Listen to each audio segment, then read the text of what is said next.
నమస్కారం. ఎల్ఎన్ఆర్ భక్తికి స్వాగతం. నేను మీ సహస్ర. ఇవాళ నేను పూరి జగన్నాథ్ టెంపుల్ కి బంజారా హిల్స్ రోడ్ నెంబర్ 12 కి రావడం జరిగింది.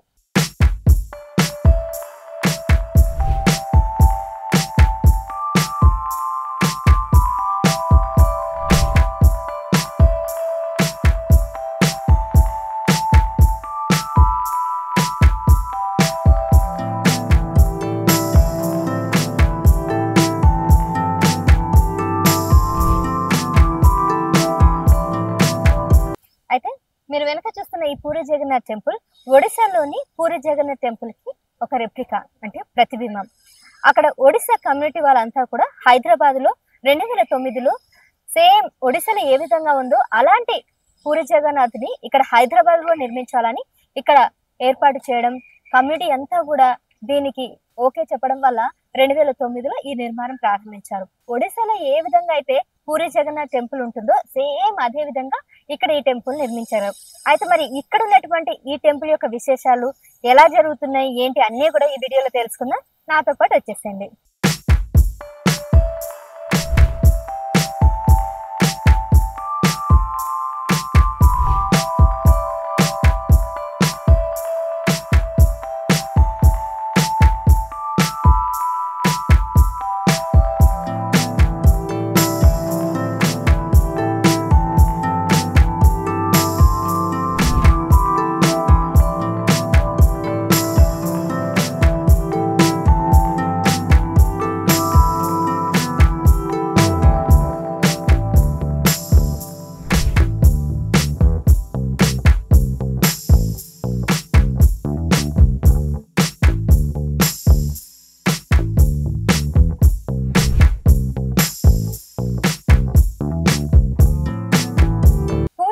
టెంపుల్ కి ఎన్నో గొప్ప విశిష్టతలు ఉన్నాయి.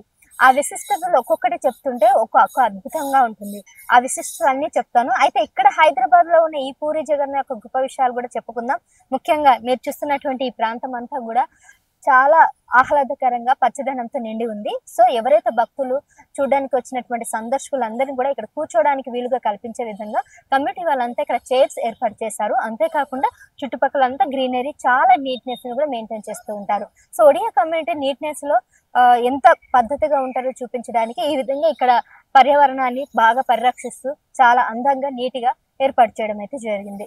హైదరాబాద్ లో చాలా చారిత్రక ప్రదేశాలు ఉన్నాయి కాబట్టి చాలా మంది టూరిస్టులు వస్తుంటారు. మీరు వెనుక చూస్తున్నారా, ఫారినర్స్ కూడా రావడం జరిగింది. సో ఫారినర్స్ కి జనరల్ గా మన భారతదేశంలో ఉన్న టెంపుల్స్ మీద చాలా గొప్ప అభిప్రాయం ఉంటుంది. వాటిని ఎలాగైనా సందర్శించుకోవాలని అన్ని ప్రదేశాలకి, ముఖ్యంగా దేవాలయాల్ని సందర్శిస్తూ ఉంటారు. అందులో భాగంగానే ఇక్కడ ఫారినర్స్ ఇక్కడ ఉన్నటువంటి పూరి జగన్నాథ్ టెంపుల్ ని దర్శించడానికి రావడం జరిగింది అనుకుంటాను.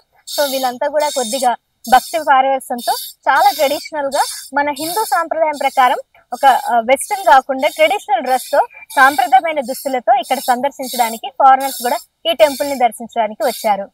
అయితే ఈ టెంపుల్ కి మనకి రోడ్ నెంబర్ 12 లో ఉంది. సో 2 ద్వారాలు ఉన్నాయి. సో మీరు ఇక్కడ చూస్తున్నట్లయితే ఇటు బంజారా హిల్స్ రోడ్ నెంబర్ 12 నుంచి వచ్చే వాళ్ళంతా కూడా కార్ పార్కింగ్ ఇటు సైడ్ తీసుకోవడానికి వాళ్ళు అవకాశం కల్పించారు. సో లెఫ్ట్ సైడ్ అంతా కూడా కార్ పార్కింగ్ చేసుకోవచ్చు. ఇటు రైట్ సైడ్ లో ఆ చివరికి వెళ్ళినట్లయితే మీరు బైక్ పార్కింగ్ చేసుకోవచ్చు. ఇది ఎగ్జాక్ట్ గా పోలీస్ కమిషనరేట్ ఆఫీస్ ఏదైతే ఉందో దాని బ్యాక్ సైడ్, దాని డిసైడ్స్ మాత్రమే ఇది గేట్ ఎంట్రన్స్ ఉంటుంది. ఇంకొక ద్వారం ఏ విధంగా ఉందంటే అటు సైడ్ నుంచి వచ్చే వాళ్ళు బంజారా హిల్స్ బసవతారక్ నుంచి వచ్చిన వాళ్ళకి అక్కడ బీఆర్ఎస్ పార్టీ ఆఫీస్ ఉంటుంది కదా, బీఆర్ఎస్ పార్టీ ఆఫీస్ పక్కనే ఇంకొక ద్వారం కూడా ఏర్పాటు చేశారు. సో అక్కడ ఒక ద్వారం ఉంటుంది, ఇక్కడ ఇంకొక ద్వారం ఉంటుంది. 2 ద్వారాల నుంచి కూడా మనం ఈ ఆలయం లోపలికి వెళ్ళవచ్చు.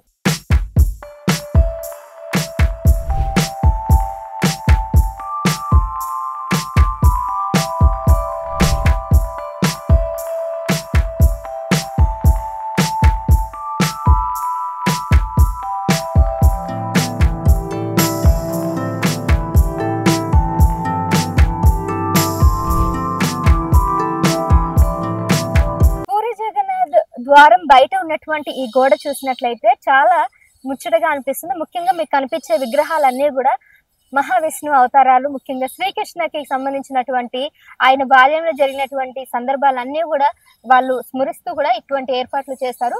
ఒకవైపు బ్రహ్మ, విష్ణు, శివుడికి సంబంధించిన విగ్రహాలను ఏర్పాటు చేశారు. మరోవైపు ఇక్కడ శ్రీకృష్ణ చిన్నప్పుడు మురళీగానం ఏ విధంగా చేస్తారో అది చూపించారు. అలాగే శ్రీకృష్ణుడు ఆడుతున్నటువంటి నరకాసురుడు దగ్గర ఉన్నటువంటి ఒక సన్నివేశాన్ని కూడా చిత్రీకరించారు. అంతేకాకుండా అక్కడ సత్యభామ అలాగే శ్రీకృష్ణుకి సంబంధించినవి కూడా మొత్తం కూడా చేశారు. మరోవైపు అక్కడ జలంలో ఉన్నటువంటి కొంతమంది జలకన్యలను కాపాడడానికి ఏ విధంగా శ్రీకృష్ణుడు అవతారం ఎత్తాడో అది కూడా చూపించారు. సో మొత్తం శ్రీకృష్ణ అవతారాలన్నికి సంబంధించినటువంటిది ఆ సన్నివేశాలు ఆ సందర్భాలు అన్ని కూడా రూపకల్పన చేస్తూ ఇక్కడ విగ్రహాలను ఏర్పాటు చేశారు. అలాగే మీరు చూస్తున్నట్లయితే ఇదంతా కూడా పూరి జగన్నాథ్ అంటే మహావిష్ణువు, అలాగే ముఖ్యంగా శ్రీకృష్ణుడు, అలాగే రాముడు, వీళ్ళంతా కూడా ఎలాగో మనకు తెలిసినటువంటి అవతారాలే కాబట్టి అవతారకు సంబంధించిన అన్ని కూడా ఇక్కడ విగ్రహాల రూపంలో ఈ కమ్యూనిటీ వాళ్ళు ఇక్కడ కట్టడం జరిగింది. పూరి జగన్నాథ్ ఆలయానికి వెళ్లే దారి ముండంగానే మనకి ఇక్కడ ఒక వైపున చెప్పుల స్టాండ్ కూడా ఉంది. చాలా విశాలంగా ఏర్పాటు చేశారు కమ్యూనిటీ వాళ్ళు. సో రైట్ సైడ్ లో మనకి పూజ సామాగ్రికి సంబంధించిన ఒక దుకాణం కూడా ఉంది. ఈ దుకాణంలో పూజ సామాగ్రి అంటే మనం మిగిలిన ఆలయాలలో ఉన్నటువంటి ఆచారాలు కాకుండా పూరి జగన్నాథ్లో కొత్తగా వింతగా గానీ కొంతగా కొత్తగా గానీ కూడా ఉంటుంది.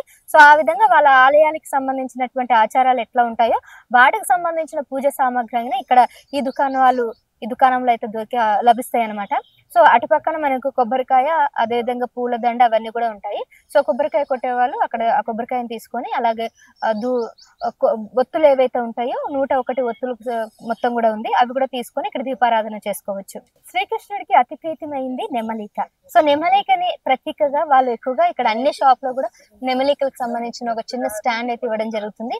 సో మీరు చూస్తున్నట్లయితే ఈ టెంపుల్లో ఉన్నటువంటి ఈ దుకాణాలలో ముఖ్యంగా కూడా శ్రీకృష్ణకు సంబంధించినటువంటి స్టాచ్యూస్ కానీ అతనికి ఇష్టమైనటువంటి నెమలికలు, అలాగే అక్కడ దారాలు అవన్నీ కూడా ఒడిశాలో ఏ విధంగా ఉంటాయో ఆ విధంగా హైదరాబాద్ లో కూడా వీళ్ళు ఇవ్వడం కూడా జరుగుతూ ఉంది. సో వీళ్ళంతా కూడా ఒడిశాకి సంబంధించిన వాళ్ళు అనుకుంటా ఇక్కడ విక్రయదారులు. సో అక్కడ వాళ్ళు ఎవరైనా హైదరాబాద్ లో సెటిల్ అయితే అక్కడ వాళ్ళు మిస్ అవుతున్న ఫీల్ రాకుండా ఇక్కడ వీళ్ళకి ఏర్పాటు చేయడానికి విధంగా వీళ్ళు కల్పిస్తే దుకాణాన్ని కూడా ఏర్పాటు చేశారు.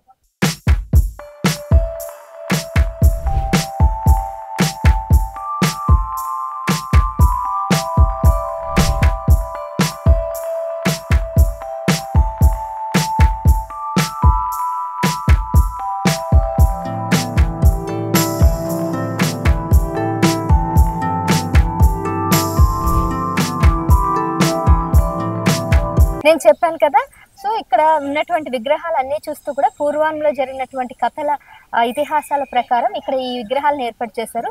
మీరు ముఖ్యంగా చూసుకున్నట్లయితే ఈ విగ్రహాలని బాగా గమనించండి. ఇదే విగ్రహాలు పూరి జగన్నాథ్ టెంపుల్లో మనకి పూజింపబడతాయి అన్నమాట. ఇదే విగ్రహాలు ఇప్పుడు అదే రిప్లికగా అదే ప్రతిబింబంగా ఇక్కడ హైదరాబాద్ లో ఈ ఆలయంలో కూడా ఇవే పూజింపబడతాయి. అసలు ఈ విగ్రహాలను చూస్తే మీకు అనిపిస్తుంది అసలు ఎక్కడైనా కూడా టెంపుల్లో శివుడో లేకపోతే కృష్ణుడో లేకపోతే రాముడో విగ్రహాలు పూర్తిగా కనిపిస్తాయి, ఇక్కడ మాత్రం చాలా వింతగా కనిపిస్తాయి. అసలు ఆ బింబాలు ఏ విధంగా ఉన్నాయి, ఆ ప్రతిబింబాలు ఏంటని చాలా మందికి అర్థం కాదు. సో మీకు ఈరోజు వివరిస్తాను చూడండి. సో ఇక్కడ 3 ఉన్నటువంటి ఏవైతే ఉన్నాయో ఇవన్నీ కూడా శ్రీ మహావిష్ణువు విగ్రహాలు అని చెప్పొచ్చు. శ్రీ మహావిష్ణు విగ్రహాలు ఎందుకు ఆ విధంగా ఉన్నాయి అనుకుంటే, గతంలో ఒక బ్రాహ్మణుడికి ఒక కళ వచ్చింది. సో నేను మళ్ళీ అవతరించబోతున్నాను, నేను మీ ఒడిశా రాష్ట్రంలో అక్కడ రాబోతున్నా కాబట్టి నన్ను మీరు ఖచ్చితంగా ఒక విగ్రహ రూపంలో అక్కడ ప్రతిష్ఠించి ఆ తర్వాత నన్ను పూజించండి అని ఒక రాజుకి చెప్పడం జరిగింది. అయితే రాజు ఏం చేశారంటే ఒక శిల్పికి పురమాయించారు. ఆ శిల్పికి ఇచ్చినప్పుడు సో ఈ విగ్రహాలని ముఖ్యంగా చెప్పారు, కేవలం ఒక చెట్టుతో మాత్రమే చెట్టు మొదలుతోనే నా విగ్రహాన్ని తయారు చేయాలి, ఇంకెటువంటి రాతి శిల్పాలు మాత్రం నాకొద్దు, కేవలం నాకు చెక్కతోనే కావాలని ఆదేశించినప్పుడు అక్కడ ఒక శిల్పిని పిలిపించారు. శిల్పి యాక్చువల్గా చెప్పాలంటే ఆయన ఒక మహావిష్ణువే ఈ శిల్పి రూపంలో వచ్చారని ఒక నానుడి, మరి అది ఎంతవరకు నిజమనేది తెలియదు. అయితే మహావిష్ణువు అదే రూపంలో వచ్చి ఒక మాట అడుగుతాడు, నేను విగ్రహాలు తయారు చేసినంతసేపు కూడా ఎవరు ఆ గుడి లోపలికి రాకూడదు, ఆ రూమ్లోకి రాకూడదు, ఆ రూమ్లోకి వచ్చినట్లయితే నేను విగ్రహం చేయడం ఆపేస్తాను అనేసి చెప్తారనమాట. అయితే ఆ శిల్పి లోపలికి గడిలు వేసుకొని వెళ్ళి ఆ విగ్రహాలను తయారు చేస్తూ ఉంటారు. ఆ శిల్పి ఎంతసేపైనా కూడా బయటికి రాకుండా ఆ లోపలనే ఉండిపోతూ ఉంటాడు. అసలు నిజంగానే శిల్పి చేస్తున్నాడా లేదా అని రాజుకు అనుమానం వచ్చింది. అంతలోనూ అక్కడ ఉన్నటువంటి మీరు చూస్తున్నట్లున్నారు కదా ఆ రాణి ఎవరైతే ఉన్నారో అంటే రాజు భార్య అయితే రాజు భార్య అడుగుతుంది, ఇంతకు ఆయన ఏం చేస్తున్నాడు, లోపల శిల్పాలు చేస్తున్నాడు, అసలు ఉన్నాడా లేదా కనుక్కోండి అని రాణి ఆ భర్తని అంటే రాజుని పురమాయిస్తుంది. రాణి పురమాయించడంతో ఆ రాజు లోపలికి వెళ్ళి తలుపులు తెరుస్తాడు. లోపల తలుపులు తెరిచేసరికి ఎప్పుడైతే నన్ను డిస్టర్బ్ చేస్తారో నేను ఉండను అని చెప్పినట్టుగానే తలుపులు తెరిచిన వెంటనే శిల్పి అంటే మహావిష్ణువే ఆ శిల్పి రూపంలో ఉన్నటువంటి అతను సడన్ గా మాయమైపోతాడు. అయితే సగంలో ఉన్నటువంటి ఆ శిల్పాలు ఏవైతున్నాయో అక్కడికక్కడ ఆగిపోతాయి. పూర్తిగా శిల్పాలు అన్ని కూడా రూపొందించారనమాట. మొత్తం కూడా రూపొందించరు.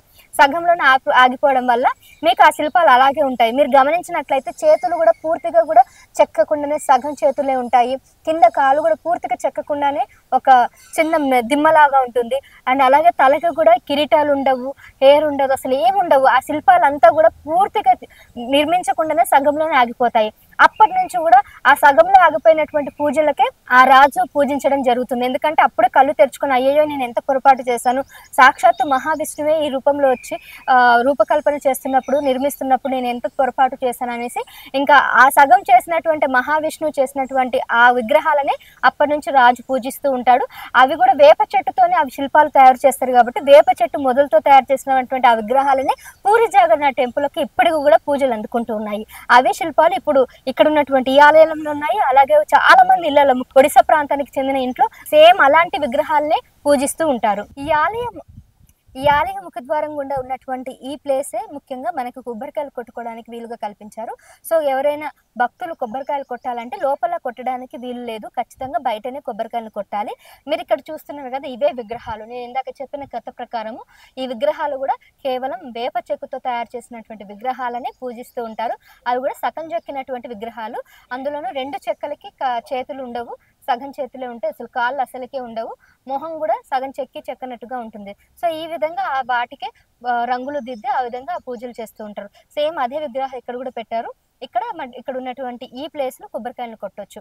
ఇటు నుంచి మనం ముఖద్వారం కింద మనకి 2 సింహ ద్వారాలు కూడా ఏర్పాటు చేశారు. ఈ సింహ ద్వారాలు గుండాగానే మనకి ఎంట్రన్స్ ముఖద్వారం ఉంటుంది. ఇది మెయిన్ ఎంట్రన్స్. సో ఈ మెయిన్ ముఖద్వారం నేను చెప్పినట్టుగా ఇక్కడ కమిషనర్ ఆఫీస్ ఉంది కదా, దాని ఎదురుగా ఉన్నటువంటి ఇదే ముఖద్వారం. సో ఇక్కడ నుంచి మనం లోపలికి వెళ్దాం పదండి. సో ముఖద్వారంగా ఉన్నటువంటి ఈ స్తూపం దగ్గర మనం దీపారాధన చేసుకోవచ్చు. ఎక్కడైతే ఒత్తులు అక్కడ అమ్ముతున్నారో అక్కడ విక్రయిస్తున్నటువంటి ఒత్తులను తీసుకొచ్చి ఇక్కడ దీపారాధన, అదేవిధంగా సో పక్కన ఉన్నటువంటి గుడి గంటను కూడా మనం అక్కడ చేసుకోవచ్చు. ఈ విధంగా మనం గుడి గంటని కొట్టుకుంటూ లోపలికి వెళ్ళొచ్చు. సో మీరు చూస్తున్నట్లయితే ఇదే మెయిన్ ఎంట్రన్స్. ఇక్కడ మనకి మెట్ల ద్వారంగా కూడా వెళ్ళొచ్చు. ఈ గుడిలో ముఖ్యంగా మెయిన్ పూరి జగన్నాథ్ ఆలయంతో పాటు ఇంకా మిగిలిన 5 దేవాలయాలు కూడా ఉన్నాయి. 5 దేవాలయం అంటే మీకు చూపిస్తా పదండి. ఈ ఆలయంలో ఎడమ వైపు రాగానే మనకి ఒక హోమగుండం ఉంటుంది. ఇదే హోమగుండంలో ఇక్కడ యాగాలు, చండీ యాగాలు, లేదంటే పూరి జగన్నాథ్ సంబంధించిన ఇక్కడ హోమం కూడా నిర్వహిస్తూ ఉంటారు. ఈ హోమగుండం వెనకాల మనకి ఒక వంటగది ఉంటుంది. ఆ వంటగదిలోనే ఆలయంలోకి సంబంధించిన నైవేద్యాలు, ప్రసాదాలు కూడా తయారు చేస్తారు. సో అన్ని దేవాలయాల్లో కాకుండా ఇక్కడ ప్రత్యేకంగా ఈ ఆలయంలో నైవేద్యాలు సమర్పించడం మన ఆనవాయితీ. సో ముఖ్యంగా ఒడిశా ప్రాంతానికి చెందినటువంటి ఆ ప్రాంతం యొక్క ఒక స్పెషల్ వంటకాన్ని ఇక్కడ ఏర్పాటు చేసి ప్రతిరోజు ప్రసాదంగా నైవేద్యంగా అటు దేవుడికి సమర్పిస్తూ ఉంటారు. దేవాలయంలో వచ్చినటువంటి భక్తులకు కూడా అదే ప్రసాదాన్ని వీళ్ళు సమర్పిస్తూ ఉంటారు. ఇక ఎడమ వైపులో ఉన్నటువంటి ఈ గుడినే శివాలయం. సో ముఖ్యంగా ఈ దేవాలయంలో మొత్తం పూరి జగన్నాథ్ దేవాలయంతో పాటు మిగిలిన 5 దేవాలయాలు ఉన్నాయన్నాను కదా, అందులో ఒకటి శివాలయం, రెండోది గణపతి ఆలయం, అలాగే ఆంజనేయ ఆలయం. అంతేకాకుండా ఇటు హోమం ఉంటుంది. అలాగే లక్ష్మీదేవికి సంబంధించిన ఇంకొక ఆలయాన్ని కూడా ఏర్పాటు చేశారు. మరోవైపు ఎవరికైనా నవగ్రహ దోషాలు అవన్నీ ఉన్నా కూడా నవగ్రహాల చుట్టూ తిరగడానికి కూడా వీలు కల్పిస్తూ నవగ్రహ ఆలయాన్ని కూడా ఏర్పాటు చేశారు. సో ఈ విధంగా లక్ష్మీదేవి ఆలయం, ఆంజనేయ ఆలయం, గణపతి ఆలయం, శివాలయం, అలాగే నవగ్రహ ఆలయం, ఈ ఆలయాలు 5 ఆలయాలని, అలాగే ఇక్కడ హోమగుండాన్ని, మొత్తం ఈ 6 రకాల మండపాలను ఏర్పాటు చేసి దేవాలయాన్ని కూడా ఏర్పాటు చేశారు ఇక్కడ ఉన్నటువంటి ఆలయ కమిటీ సభ్యులు. ఈ సమ్మర్ లో ముఖ్యంగా వేసవి కాలంలో ఎండ తాపం ఎక్కువగా ఉంటుంది కాబట్టి ఇక్కడ ఎండ తాపిడి మరీ ఎక్కువగా ఉంటుంది. ఎందుకంటే ఇక్కడ నిర్మాణానంతా కూడా గ్రానైట్ లో చేసినటువంటి ఫ్లోరింగ్ ఉంది. ఫ్లోరింగ్ గ్రానైట్ అనేది చాలా వేడిని ఎక్కువగా గ్రహిస్తుంది. దానివల్ల కాలు మండిపోతాయి. ఉదయం 10 గంటల తర్వాత వచ్చిన వాళ్ళైతే దీని మీద కాలు పెట్టడానికి చాలా ఇబ్బందికరంగా పరిస్థితులు ఉంటాయి. కాబట్టి అందుకే ఈ ఆలయ సభ్యులు ఏం చేశారంటే ఎండ తాకిడి లేకుండా ఉండడానికి ఇటువంటి చాప నారుని మాత్రం ఇక్కడ అరేంజ్ చేశారు. మీరు ఇక్కడ చూసినట్లయితే ఇక్కడ ఈ చాప నారు వేశారు. అంతేకాకుండా ఇది చూడండి, ఇది మొత్తం కూడా ఎండ తగలకుండా కాళ్ళకి ఎటువంటి ఇబ్బంది కలగకుండా భక్తుల కోసం ఇటువంటి ఏర్పాటు అయితే చేశారు ఈ సమ్మర్ లో.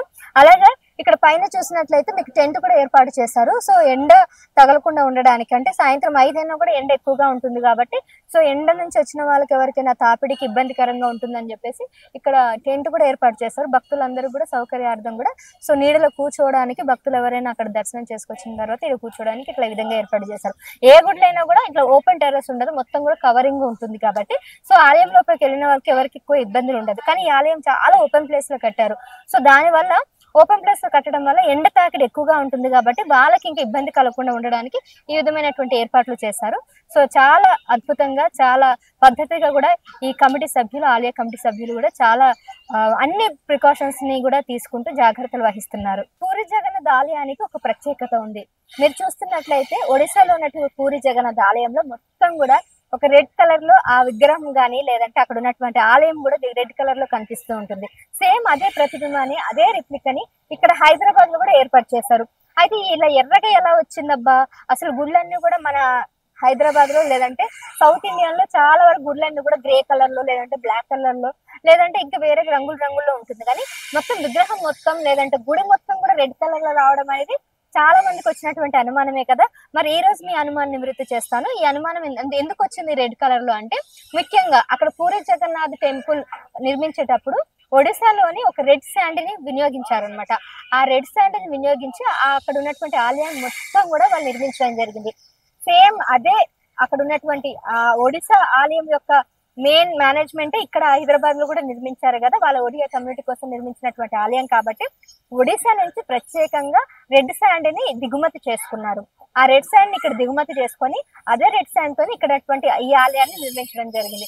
అందుకే ఈ ఆలయం మొత్తం కూడా మీకు ఎర్ర చందనపు చెక్క ఏ విధంగా కనిపిస్తుందో అదే విధంగా ఎర్ర చందనం లాగా మెరిసిపోతూ ఎర్రగా కనిపిస్తూ ఉంటుంది.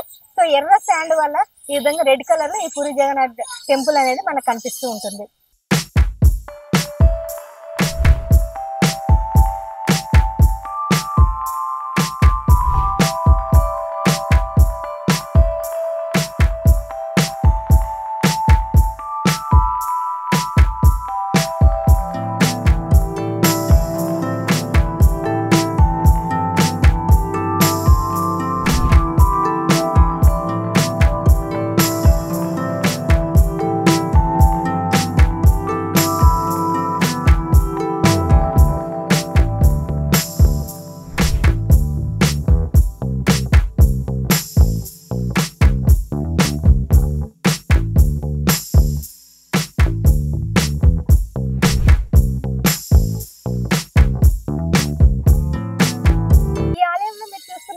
రథచక్రంలో ఉన్నటువంటి మన శ్రీకృష్ణుడు కనిపిస్తున్నాడు.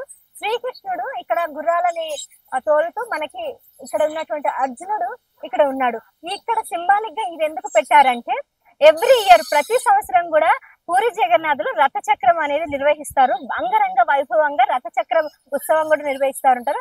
ఆ రథచక్రం ఇక్కడ దాంట్లో సో ఎంతో మంది ప్రజలు, భక్తులు అందరూ కూడా అందులో పార్టిసిపేట్ చేస్తూ ఉంటారు, పాల్గొంటారు. సో దీన్ని సింబాలిక్ గా అంటే అప్పట్లో శ్రీకృష్ణుడు ఈ రథాన్ని ఏ విధంగా తీసుకువెళ్ళాడు అని చెప్పడానికి అదే రథోత్సవం, దీన్ని గుర్తు చేసుకుంటూ పూరి జగన్నాథులు రథోత్సవం అనేది చాలా గ్రాండ్ గా చేస్తారు. హైదరాబాద్ లో కూడా ప్రతి సంవత్సరం రథోత్సవం జరుగుతుంది. మరి దాని విశేషాలు అవి ఎప్పుడు జరుగుతాయో మీకు చెప్తాను. ఆలయంలో ఒక టెంపుల్ మెట్టు పైకి రావడం జరిగింది. అది కింద నుంచి ఇక్కడ పైకి వచ్చిన తర్వాత ఆలయం ఈ విధంగా ఉంటుంది. సో నేను చెప్పిన మిగిలిన 5 దేవాలయాల్లో మనకు వెనుక కనిపిస్తుంది లక్ష్మీ దేవాలయం. లక్ష్మీ అమ్మవారిని పూజించడానికి వెనకాల లక్ష్మీ అమ్మగారికి సంబంధించిన ఒక దేవాలయాన్ని ఏర్పాటు చేస్తారు. ఇంకా లెఫ్ట్ సైడ్ లో చూసినట్లయితే మనకి ఆంజనేయ ఆలయం కూడా ఉంటుంది. సో వెనకాలంతా కూడా గ్రానైట్ తో ఉంది కాబట్టి ఇక్కడ కొద్దిగా నడవడానికి ఇబ్బందిగా ఉంటుంది. సో వీళ్ళు ఈ విధంగా ఇటువంటివి ఏర్పాటు చేస్తారు. సో ఈ ఆలయం ముఖద్వారం ఇంకొకటి కూడా చెప్పింది కదా. సో బీఆర్ఎస్ పార్టీ ఆఫీస్ పక్క నుంచి ఇక బంజారా హిల్స్ నుంచి వచ్చే రూట్ లో ఇక్కడ ఉన్నటువంటి ఇక ఆలయం ఇంకో ద్వారం కనబడుతుంది. ఈ ద్వారం గుండా కూడా మనం రావచ్చు. కాకపోతే ఇక్కడ పార్కింగ్ చేసుకోవడానికి ఎటువంటి సౌకర్యం కల్పించలేదు. ఈ విధంగా ఇక్కడ నుంచి ఇక్కడికి వచ్చిన తర్వాత మనం ఈ లోపలికి ఈ విధంగా రావచ్చు. సో ఇక్కడ మీకు ఇంకొక స్పెషల్ గా ఇంకొక విషయం చెప్తా చూడండి. సో ముఖ్యంగా పూరి జగన్నాథ్ టెంపుల్లో పైన ఉన్నటువంటి ఏదైతే ఉందో ఒక సుదర్శన చక్రం, సో ఆ ఆలయం యొక్క ప్రతిది కూడా అద్భుతమే అన్నాను కదా. అందులో మరొక అద్భుతమే మీకు కనిపిస్తున్నటువంటి ఆ జెండాలు, అదేవిధంగా అక్కడ సుదర్శన చక్రం. సో పూరి జగన్నాథ్ పైన ఉన్నటువంటి ఆ జెండా ఎప్పుడు కూడా గాలి వీచే వ్యతిరేక దిశలోనే అది వీస్తూ ఉంటుందంట. కానీ ఇక్కడ అట్లా ఏం లేదు. ఇక్కడ గాలి ఎటు వీస్తే అటే వీస్తుంది. కానీ ఒడిశాలో మాత్రం వ్యతిరేక దిశలో ఆ జెండా అనేది ఎగురుతూ ఉంటుంది. వ్యతిరేక దిశలో ఎగరడమే అదొక ప్రత్యేకత, అదొక అద్భుతం అని అంటారు. ప్రతిరోజు కూడా ఇలా పైకి ఎక్కి ఒక పూజారి ఆ జెండాని మారుస్తూ ఉంటాడు అనమాట. ఇక్కడైతే మార్చరు, రెగ్యులర్ గా అలానే ఉంచేస్తారు. అలాగే మీకు కింద కనిపిస్తున్నటువంటి సుదర్శన చక్రం ఎటువైపు నుంచి చూసినా కూడా మీకు అదే ఆకారంలో కనిపించే విధంగా అదే సుదర్శన చక్రాన్ని అక్కడ అమర్చారు. గోపురాలకి అన్నిటికి కూడా ఇక్కడ ఉన్నటువంటి ఏవైతే ఉన్నాయో అన్ని గుడులకి అన్నిటికీ కూడా పైన ఉన్నటువంటి ఆ సుదర్శన చక్రాన్ని ఏర్పాటు చేశారు. ఇక్కడ నేను చెప్పినట్టు మరొక ఆలయం, ఈ ఆలయమే మనకి ఆంజనేయ స్వామి ఆలయం. రైట్ సైడ్ లో ఆంజనేయ స్వామి ఆలయాన్ని ఏర్పాటు చేశారు. ఇక ఇక్కడ మనం కనిపిస్తున్నటువంటి నవగ్రహ ఆలయం, నవగ్రహ ఆలయాన్ని ఎడమ వైపు ఉన్నటువంటి ఈ గుడిలో కూడా ఇక్కడ ప్రతిష్ఠింపజేశారు. సో ఎవరైనా నవగ్రహ దోషాలు ఉంటే కనుక ఇక్కడికి వచ్చి వీళ్ళు పూజలు చేసుకోవడానికి కల్పించవచ్చు. ఇక ఆలయం నుంచి కిందికి మనం ఈ విధంగా వెళ్ళొచ్చు. సో ప్రదక్షిణలు చేసుకోవాల్సిన వాళ్ళు ఈ ఆలయం చుట్టూ కూడా ఈ విధంగా ప్రదక్షిణలు చేసుకోవచ్చు. సో ఎప్పుడైనా మీరు ఇటువంటి ఈ పురి జగన్నాథ్ టెంపుల్ కి రావాలనుకుంటే ఖచ్చితంగా ఉదయం 10 గంటల లోపు రండి. అలాగే సాయంత్రం 5 గంటల తర్వాతనే రండి. మీకు ఎండ తాకిడి ఉండదు, చాలా ప్రశాంతంగా చేసుకోవచ్చు. అండ్ ఇక్కడ మీకు రైట్ సైడ్ లో మీకు మహావిష్ణువు పైన అంటే ఒక వాసుదేవి దేవికి మీద ఎలా పడుకొని ఉంటారో ఆ విధంగా పడుకున్నటువంటి ఒక రూపాన్ని ఇక్కడ నిర్మించడం జరిగింది. వీటికి ఎటువంటి రంగులు కూడా వేయలేదు. వెనకాల ఎర్రటి శాండ్ మీద ఉన్నటువంటి ఆ ప్లేన్ వాల్ మీద వైట్ కలర్ లోనే ఈ విగ్రహాలు ప్రతిష్టాపన చేశారు.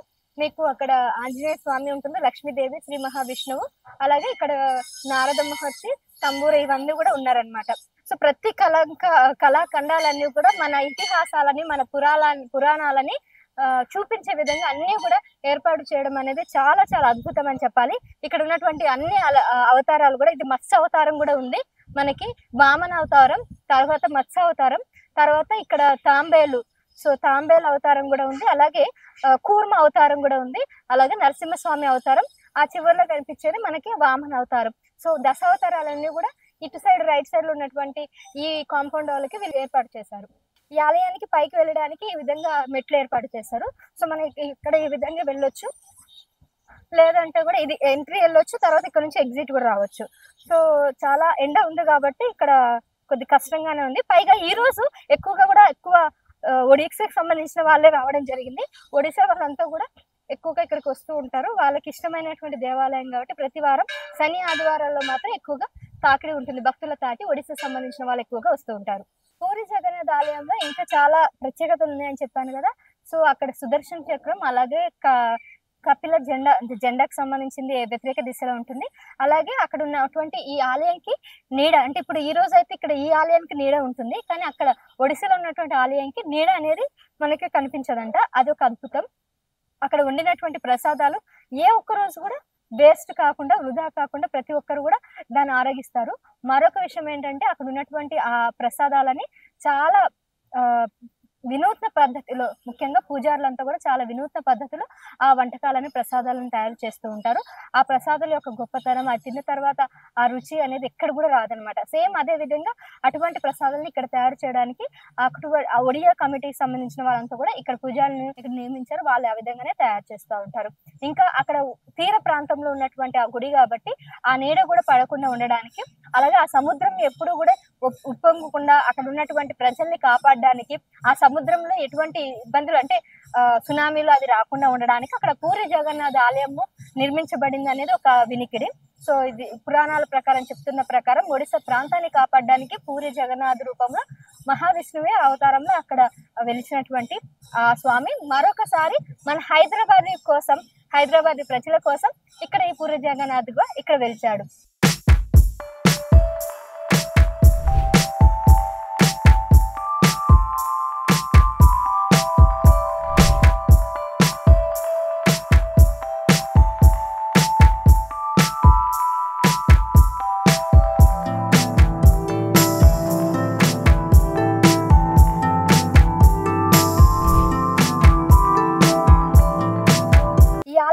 ముఖ్యమైనటువంటి గర్భగుడిని ఇది. ఇప్పుడు గర్భగుడి వెనకాల నేను ఉన్నాను.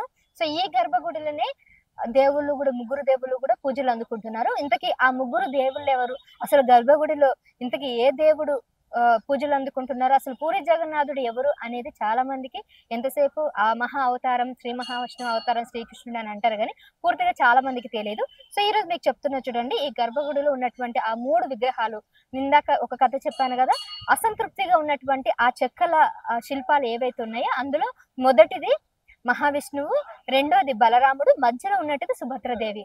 సో ఎవరు వీళ్ళంతా అని అనుకునే వాళ్ళు, అంటే చాలా మంది ఇతిహాసాలు పురాణాలు తెలుసుకున్న వాళ్ళకి ఈ ముగ్గురు పేర్లు ఇప్పటికి అర్థమై ఉంటుంది. కానీ ఇప్పుడున్నట్టు జనరేషన్ కి ఎవరికి కూడా వీళ్ళు ఎవరనేది తెలియదు కదా. సో వాళ్ళ కోసమే వీళ్ళు ముగ్గురు కూడా ఒకే సంతతి, అంటే అన్నదమ్ములు చెల్లెలు అనమాట. శ్రీ మహావిష్ణువు తమ్ముడు, బలరాముడు అన్న, చెల్లెలు సుభద్రాదేవి. సో రాఖీ పండుగ ఒడిశాలో చాలా ఘనంగా జరుపుకోవడానికి కారణం కూడా పూరి జగన్నాథ్ ఆలయమే ఒక కారణం అనొచ్చు. సో అక్కడ ఉన్నటువంటి అన్నదమ్ములకి ఎక్కువ ప్రాధాన్యత ఇస్తారు. ఫ్యామిలీ రిలేషన్స్ కి చాలా ఇంపార్టెన్స్ ఇస్తారు. మిగిలిన రాష్ట్రాల కన్నా ఒడిశా ప్రాంతంలో ఎక్కువ ఇంపార్టెన్స్ ఇవ్వడానికి కూడా కారణం ఈ పూరి జగన్నాథ్ ఆలయం కూడా ఒక కారణం అని చెప్పొచ్చు. ఆలయంలో అన్నదమ్ముల చెల్లెలు ముగ్గురు, శ్రీకృష్ణుడు, బలరాముడు, సుభద్రదేవి, వీళ్ళు ముగ్గురికి కూడా ఎక్కడ లేని విధంగా, అంటే మిగిలిన ఆలయాలు కేవలం భార్య భర్తలకు పూజలు చేస్తూ ఉంటారు, లేదంటే ఓన్లీ ఒక్క దేవుడికి మాత్రం పూజలు చేస్తుంటారు, లేదంటే అక్క చెల్లెలకి పూజలు చేస్తూ ఉంటారు, లైక్ సమ్మక్క సారక్క, లేదంటే అన్నదమ్ములకి పూజలు చేస్తూ ఉంటారు. ఈ విధంగా ఉన్నాయి. కానీ ఒక్క గుడిలో మాత్రం అన్న తమ్ముడు చెల్లికి పూజలు చేయడం అనేది కేవలం ఈ పూరి జగన్నాథ ఆలయానికి సొంతమైంది. ఈ పూరి జగన్నాథ ఆలయంలో ముగ్గురు అక్క చెల్లె అన్న తమ్ముడికి ముగ్గురికి పూజలు చేసిన తర్వాత అది చాలా ప్రత్యేకంగా రూపాంతరం చెంది చాలా వరకు అదొక ప్రాచుర్యంలోకి వెళ్ళింది, చాలా పాపులారిటీని కూడా సంపాదించుకుంది. సో మీకు అర్థమైంది కదా, ఈ గర్భగుడి అయినటువంటి ఈ పూరి జగన్నాథులో జరుగుతున్నటువంటి పూజలు ఎవరికి ఎందుకోసమో తెలిసింది కదా. హాయ్, సో ఇందాక నేను చెప్పాను కదా, ఈ ఆలయాన్ని దర్శించుకోవడానికి చాలా మంది పాశ్చాత్యులు, ముఖ్యంగా ఫారినర్స్ నుంచి చాలా మంది వచ్చారు. అందులో మనతో పాటు 2 మహిళలు కూడా ఉన్నారు. సో చాలా పద్ధతిగా మన ఇండియన్ ట్రెడిషనల్ గా, వెస్టర్న్ కాకుండా సాంప్రదాయ దుస్తులతో, సో ఇండియన్ కల్చర్ డ్రెస్సులతో వేసుకొని వచ్చి చాలా పద్ధతిగా ఉన్నారు.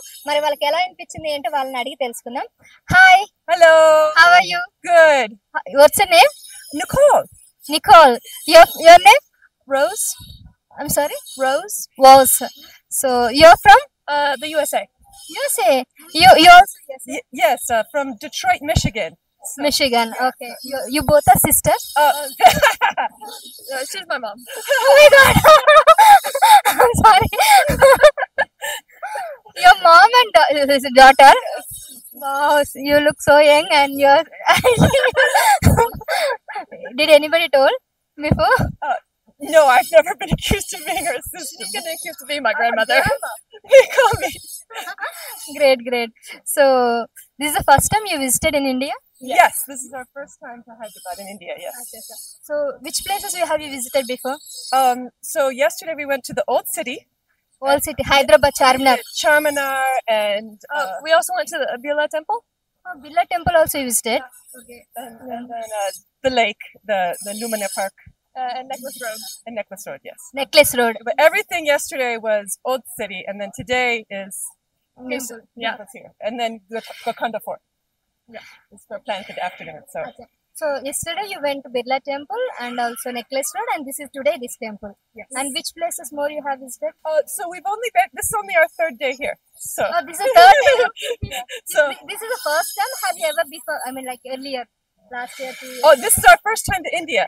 So in Farmington Hills, Michigan, there's a lot of Indian people who moved there for work, and her childhood friend that she went to elementary school, lived for 5 years, close friends. They moved back to India during COVID. And so this is her visit for her childhood friend for high school graduation, to come and visit her friend. You're higher education, no? Almost. I haven't graduated yet. I still have 1 more year. 15 plus. Yes, she's higher education, so not yet college, but higher education. Yeah. So junior. So how you feel? It's very nice. Like, it's really nice being able to see my friend, and she's able to take me places, and it's really a cool experience. So only you both came, or with Just us. only just you both? I wasn't going to send her alone, so I come with. So how many long you stay here more? 10 days. 10 days. Yes. Where do you stay? I don't know where our driver will tell us. So it's maybe like 30 minutes away, Surround Towers, but yeah, I don't know. But sort of in the halfway between here and the old city, maybe. Near Old City. No, not halfway between here and old city.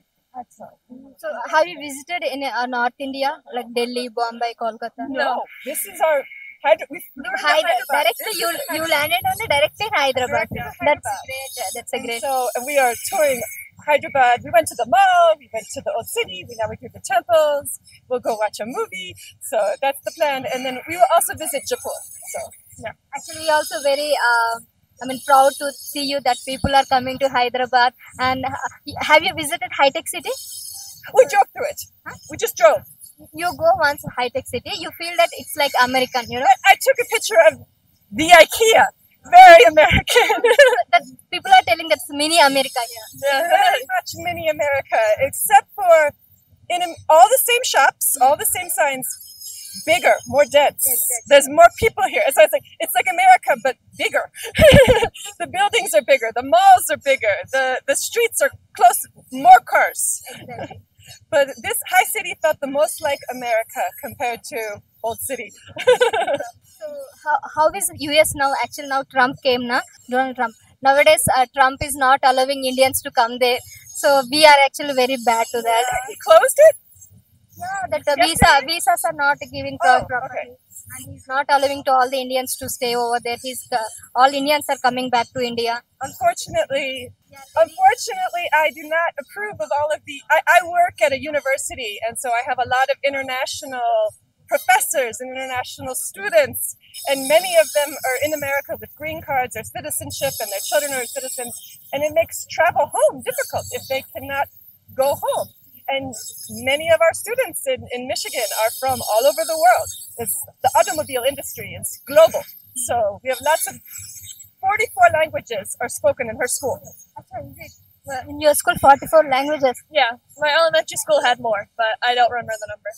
But because they're from people from all over the world come to Michigan to work for all of the companies. And so it's a very global school. So obviously Michigan would love more international visitors and does not very welcoming of international visitors. Obviously, we are very excited to visit in the USA, that to Michigan, Texas, Dallas, everything. We are very eager to see that, but unfortunately, there is no nowadays. Hope for the next year or 2 years later. Yeah. Hopefully. So you are a professor? No, I work administration. So You work for administration. yeah. But I hope that we can continue to accept Indian tourists, Indian visitors, Indian business investments. It is very important in America to maintain global connections to the world. I think it's very important. I hope the Indian and America should be like brothers all the time. Yes, this is very true. Yes, very true. So, Thank you so much, and we are so happy, very glad to interact with you guys. And I suggest to visit all the places in Hyderabad, especially that mini America, High Tech City. This temple you already visited, right? Charminar you visited, right? we're going to do the palace after we get back from Jaipur. So, Ratnama Palace, Gandikot, that Gandipet Lake also.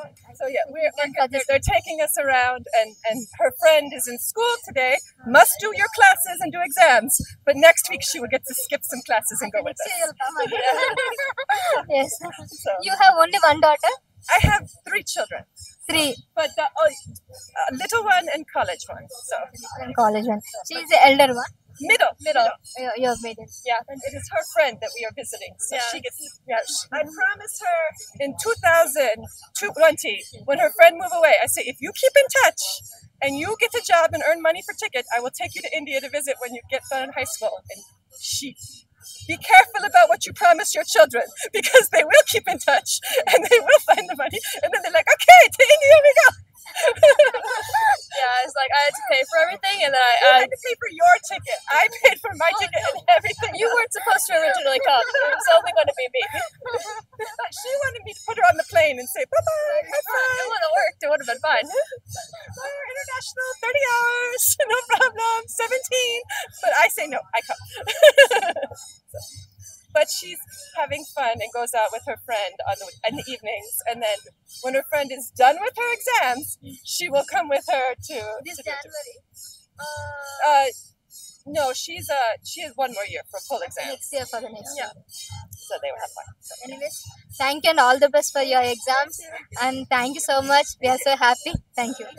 So చూసారు కదండి ఎంత హ్యాపీగా ఉన్నారు వాళ్ళు హైదరాబాద్ వచ్చి మాట్లాడుతున్నందుకు. So they are so excited. And నాకు కూడా చాలా హ్యాపీగా అనిపించింది ఈ టెంపుల్ని ఈరోజు విజిట్ చేసినందుకు. ఇద్దరు పర్సన్స్ని చాలా చాలా సంతోషంగా కలిశాను. సో మొత్తానికైతే ఈరోజు పూరి జగన్నాథ్ ఆలయం దర్శన భాగ్యం అయితే చాలా అద్భుతంగా జరిగింది. సో ఈ ఆలయంలో అందరినీ కూడా కలవడం జరిగింది. అన్ని దేవాలయాలకు సంబంధించిన దేవతలని అందరినీ కూడా నేను దర్శించుకున్నాను. ఆ భాగ్యం దక్కింది. సో నాకు చాలా సంతోషంగా ఉంది. ఎండాకాలం మిట్ట మధ్యాహ్నం 12 అవుతుంది. 12 గంటలకి మీరు చూస్తున్నారు కదా దర్శనానికి ఎంతమంది భక్తులు వచ్చారు. ఇంత ఏమంటారు చాలా మండు టెండలో ఇంతమంది భక్తులు కూడా రావడం అనేది ఈ దేవాలయానికి ఉన్నటువంటి ప్రత్యేకత అని చెప్పాలి. ముఖ్యంగా ఒడిశాకు సంబంధించిన భక్తులు, ఒడియా ప్రాంతం వాళ్ళు ఇక్కడ సెటిల్ అయి ఉంటారు కాబట్టి వాళ్ళ కోసం ఏర్పాటు చేసిన గుడి అయినప్పటికీ కూడా అటు ఒడియా వాసులే కాకుండా హైదరాబాద్ వాసులు, ఇతర రాష్ట్రాలకు సంబంధించిన అందరూ వస్తున్నారు. కేవలం ఇతర రాష్ట్రాలే కాదు, ఇతర దేశాలకి మనం మాట్లాడుకున్నాం కదా, ఫారినర్స్, పాశ్చాత్య దేశాలకు సంబంధించిన భక్తులు కూడా ఈ ఆలయాన్ని దర్శించుకున్నారు, చూసారు. వాళ్ళకి చాలా బాగా అనిపించింది. వీళ్ళంతా కూడా ఇక్కడికి రావడం కూడా జరిగింది. అండ్ ఈ రోజు ఈ వీడియోలో మీకు పూరి జగన్నాథ్ యొక్క కథ, ఈ ఆలయం యొక్క విశిష్టత, అలాగే మెయిన్ ఆ పూరి జగన్నాథ్ యొక్క ఆలయం యొక్క విశిష్టత కూడా తెలియజేయడం జరిగింది కదా. సో మరిన్ని విశేషాలతో మరొక మంచి టెంపుల్ విజిట్ తో మళ్ళీ కలుస్తాను. చూస్తూనే ఉండండి ఎల్ఎన్ఆర్ భక్తి channel. Thank you so much. నమస్కారం.